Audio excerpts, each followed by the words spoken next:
Hello everyone, welcome to my new video. তো গতকাল আমরা প্রায় 9 ঘন্টার জার্নি করে চলে এসেছি চেন্নাই থেকে থেকাডি। তো থেকাডিতে আজকে আমাদের এটা দ্বিতীয় দিন। এখন বাজছে সকাল 6টা আর আমরা যাচ্ছি এখানে যে পেরিয়ার রিভারটা আছে সেখানে বোট সাফারি করার জন্য। তো আমরা এখন যে লেকটিতে বোট সাফারির জন্য যাচ্ছি সেটি আমাদের হোটেল থেকে মাত্র 10 মিনিটের দূরত্বে ছিল। তো আমাদের বেশিক্ষণ পৌঁছাতে লাগেনি। আর আমাদের যেহেতু আগে থেকেই অনলাইনে টিকিট বুক করাই ছিল, তার জন্যই আমরা একটু দেরি করেই বেরিয়েছিলাম হোটেল থেকে। কিন্তু এখানে এসে দেখলাম বিশাল বড় একটা লাইন। তো প্রথমে আমরা সেই লাইনেই দাঁড়িয়ে গেছিলাম। তো চলুন, আমরা পৌঁছে গেছি এবং আমাদের গাড়িও আমরা পার্ক করে দিয়েছি। এরপর এখানে যে লাইনটি আছে এই লাইনটি হচ্ছে জেনারেল লাইন। যারা আগে থেকে অনলাইন বুক করে আসছেন না তাদেরকে এই জেনারেল লাইনে দাঁড়িয়ে এখানে বুক করতে হচ্ছে এবং সেই বুকিংয়ের টাইম কিন্তু অনেকক্ষণ পরেই পাওয়া যায়। সঙ্গে সঙ্গে যে বোট রাইডগুলো করানো হয় সেই রাইডের বুকিংগুলো এখন পাওয়া যায় না। তো আমরা যেহেতু আগে থেকে অনলাইনে টিকিট কেটে এসেছিলাম এবং আমাদের টাইম ছিল 7:30 থেকে, তার জন্যই আমরা এখানে এসেই যে অনলাইন বুকিংয়ের যে আলাদা কাউন্টারটি আছে সেখান থেকেই আমরা আমাদের টিকিটটি সংগ্রহ করে নিয়েছিলাম।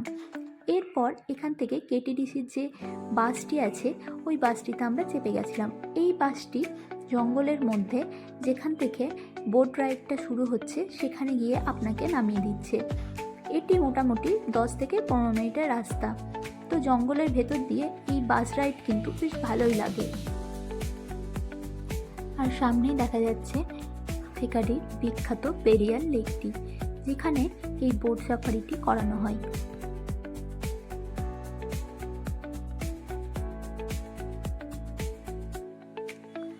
তো প্রথমে আমরা ভেবেছিলাম যে এখানে হয়তো খুব একটা ক্রাউড হবে না, যেহেতু আমাদের আগে থেকেই অনলাইনে টিকিট কাটা ছিল আর টাইম দেওয়া ছিল। তো আমরা ভেবেছিলাম হয়তো বেশ ফাঁকাই থাকবে, কিন্তু পরে এসে দেখলাম যে এখানে কিন্তু ভালোই ক্রাউড ছিল।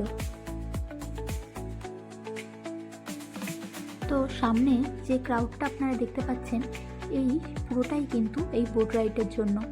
আর এখানে কিন্তু সরকারি বোট দুটো থাকে, বাকি যে বোটগুলো থাকে সেগুলো কিন্তু প্রাইভেট বোট।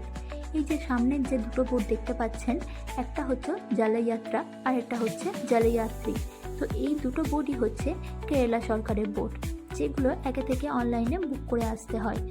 আর বাদবাকি যে বোটগুলো থাকে সেগুলো কিন্তু প্রাইভেট বোট, সেগুলোরও আলাদা বুকিং ব্যবস্থা আছে, কিন্তু সেগুলো কী করে বুক করতে হয় আমি তা জানি না, নিশ্চয়ই তাদের অন্য কোনো সাইট আছে। তো আমরা এর বুক করেছিলাম কেটিডিসির যে থেকাডির যে অনলাইন বুকিং সাইটটা আছে সেখান থেকে। তো চলুন, আমরা বোটে উঠেও গেছি এবং আমরা আমাদের সিট পেয়েও গেছি। যেহেতু আমাদের সিট আগে থেকেই বুক করা ছিল, তো সেহেতু আমাদের আর কোনো এখানে অসুবিধা হয়নি। তো আমরা যেহেতু আগে থেকেই অনলাইনে বুক করেছিলাম, তো তার জন্যই আমরা কিন্তু এই ওপরের সিটগুলো পেয়েছি। এই বোটগুলো কিন্তু দোতলা বোট, নিচেও সিটিংয়ের ব্যবস্থা আছে। তো নিচে আর ওপরে মিলিয়ে প্রায় 80 জন বসার মতো এখানে সিট করা আছে। তো এই বোট রাইডটা হয় 2 ঘন্টার জন্য, 7:30 থেকে 9:30 অবধি। এরপরে আরও অনেকগুলো স্লট আছে যেগুলোরও অনলাইন বুকিংয়ের ব্যবস্থা করা আছে। আর আপনারা চাইলে এখানে এসে ডাইরেক্ট টিকিটও কাটতে পারেন।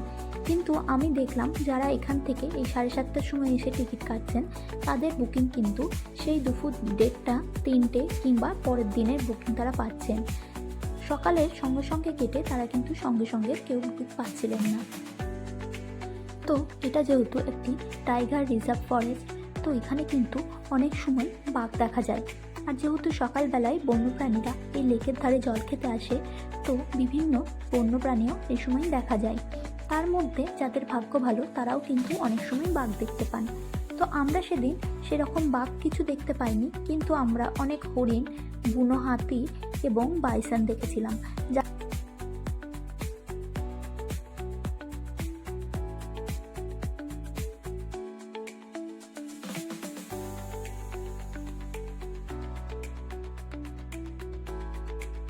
ভালো ওঠেনি রে।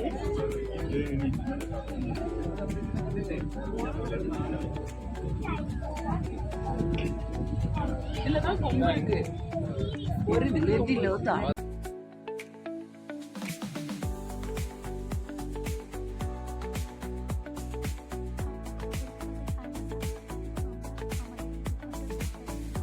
থেকাডে এই যে টাইগার রিজার্ভ ফরেস্টটি আছে, এখানে কিন্তু একটি খুব ভালো সাফারি করানো হয়, যেটি পায়ে হেঁটে করানো হয়। সঙ্গে অবশ্যই থাকবে একটি ফরেস্ট গার্ড, এবং তার সাথে আপনাদেরকে পায়ে হেঁটে বহু দূর নিয়ে যাওয়া হয় জঙ্গলের ভেতরে, যেখানে আপনারা নিজের চোখে ওয়াইল্ড অ্যানিমেলগুলোকে দেখতে পারবেন।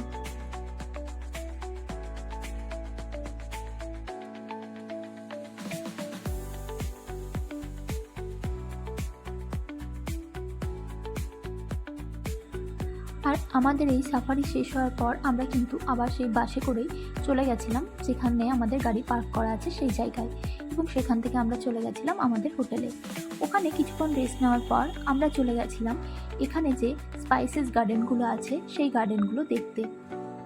এই স্পাইসেস গার্ডেনগুলোতে আপনার সাথে একটি করে গাইড থাকবেন, যেটি আপনাকে বলে যাবেন যে এই স্পাইসেসগুলো কী কী কাজে লাগে এবং এদের ঔষধি গুণাগুণগুলি কী কী।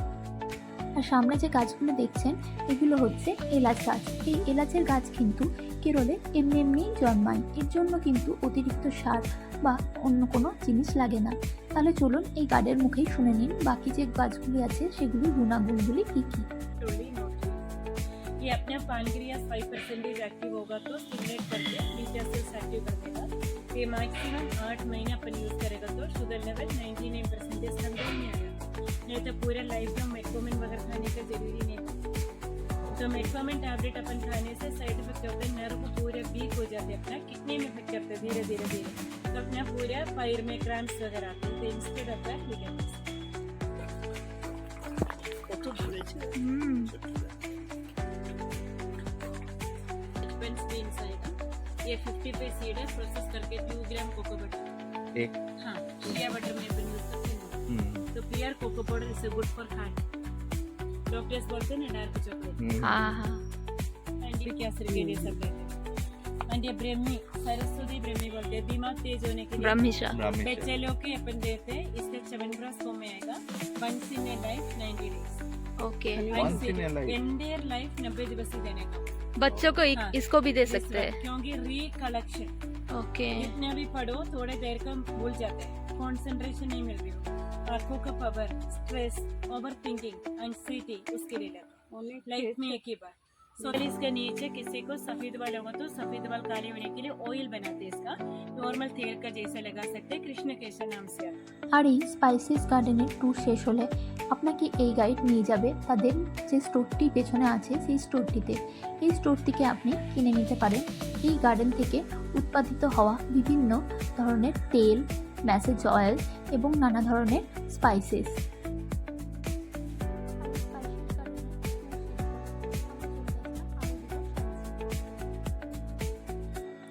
আর হ্যাঁ, এই সাইট সিইং করার যে রাস্তাগুলো আছে সেগুলো অত্যন্ত দুর্গম হওয়ার কারণে আমরা কিন্তু আমাদের গাড়ি নিয়ে যাইনি। আমরা থেকাডি থেকেই একটি জিপ ভাড়া করে গেছিলাম, এবং এইসব সাইট সিইংগুলো করতে গেলে কিন্তু আপনাকে জিপে করেই যেতে হবে, কারণ সেই সব সাইট সিইংগুলোতে পৌঁছাবার জন্য যে রাস্তা সেগুলো কিন্তু অত্যন্ত দুর্গম রাস্তা, তো সেগুলো জিপ ছাড়া ওটা সম্ভব না। তো মোট 4টি সাইট সিইং করানোর এবং স্পাইসেস গার্ডেন দেখানোর জন্য এই জিপটি আমাদের কাছ থেকে 3,500 মতো ভাড়া নিয়েছিল। তো সেদিন যেহেতু একটু মেঘলা মেঘলা ওয়েদার ছিল, তার জন্য আমরা 2টো সাইট সিইং করে বাকি আর একটি সাইট সিইং করতে পারিনি। আর সামনে যে পাহাড়টি দেখছেন ওর উপরে দেখুন বুনো হাতি চড়ে বেড়াচ্ছে। আপনারা হয়তো বুঝতে পারবেন না, দাঁড়ান একটু জুম করে আপনাদেরকে দেখাচ্ছি। দেখছেন সামনে ছোট্ট ছোট্ট যে পিঁপড়ের মতো দেখা যাচ্ছে, সেটি কিন্তু একটি হাতির পরিবার, এটি ওই পাহাড়ির মাথার জঙ্গলে ঘুরে বেড়াচ্ছে।